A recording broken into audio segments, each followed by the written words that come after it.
Israel once had many enemies. One by one, they have all vanished. Egypt was Israel's enemy. They fought many wars, but now Egypt does nothing as Israel brutalizes its fellow Arabs in the Gaza Strip. Iraq was Israel's enemy. Iraq famously hit Israel with Scud missiles in the early 1990s. The USA invaded them, deposed their leader, and reduced the country to a chaotic mess. Syria was Israel's enemy. Israel fought Syria in 1967, 1973, and the early 1980s. Now the Assad regime has collapsed, and Israel took the opportunity to attack Syria and wipe out their entire military unprovoked. Most countries could never dream of getting away with such a thing, but Israel can get away with anything because the USA is their lapdog. Jordan fought Israel, now they are close with the USA and are not antagonistic towards Israel at all. Saudi Arabia used to throw their economic weight around to punish Israel.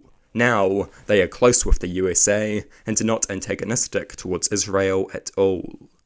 Israel's list of enemies has rapidly shrunk. Iran is really the only country left that threatens Israel militarily, other than Palestine and Yemen, but those countries only have very small insurgent forces, not serious conventional militaries. And Israel wants Iran gone too. They are next on the hit list. They would love to see the Ayatollah toppled and replaced with an equally brutal, Israeli-friendly regime. Turkey might become a prominent enemy of Israel soon. Erdogan has been threatening Israel. Turkey is intent on making itself a significant regional power with a strong military. The new Syrian regime is very close to Turkey. My point is simple. Israel is in a great position. Their list of enemies was once very long, but one at a time, these enemies have vanished. Israel is incredibly well armed and has a massive nuclear arsenal. They seemingly have fewer enemies than ever. This is largely because most of the Arab regimes are authoritarian, religiously fanatical oligarchies that do not represent their populations even slightly. All they want is power and money. That means staying on the good side of Washington. Fear of deranged Israel using nukes is also a contributing factor. Of course, I don't want Arab states to attack Israel, but a better military balance is needed. Israel knows that nobody will touch them, and that is why their behaviour is so vicious and brutal. Their belligerence is facilitated by the fact that they have few serious enemies. They attack Lebanon, Syria, and Palestine. A country that fears retaliation does not do this.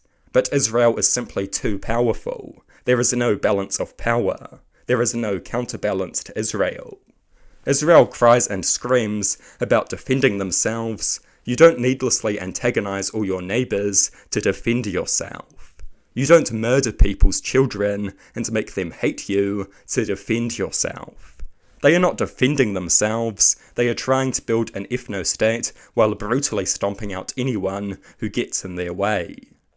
The fact that no Arab state would ever even consider touching them has emboldened them. They are beyond consequences, and they know it. So they commit violent and brutal actions that no other state would get away with. Perhaps with the Trump administration, Israel's list of enemies will soon shrink even more. Perhaps Iran will soon be on the chopping block. We know that for a long time, the USA and its moronic neocons have wanted to topple the Iranian leadership. We shall see. But expect that the fewer enemies they have, the more emboldened and brutal they will become. Counterbalances are needed. States will behave very badly if they take their security for granted. We become more considerate of the vulnerability of others when we remember our own vulnerability. That is a fundamental truth, and it applies here.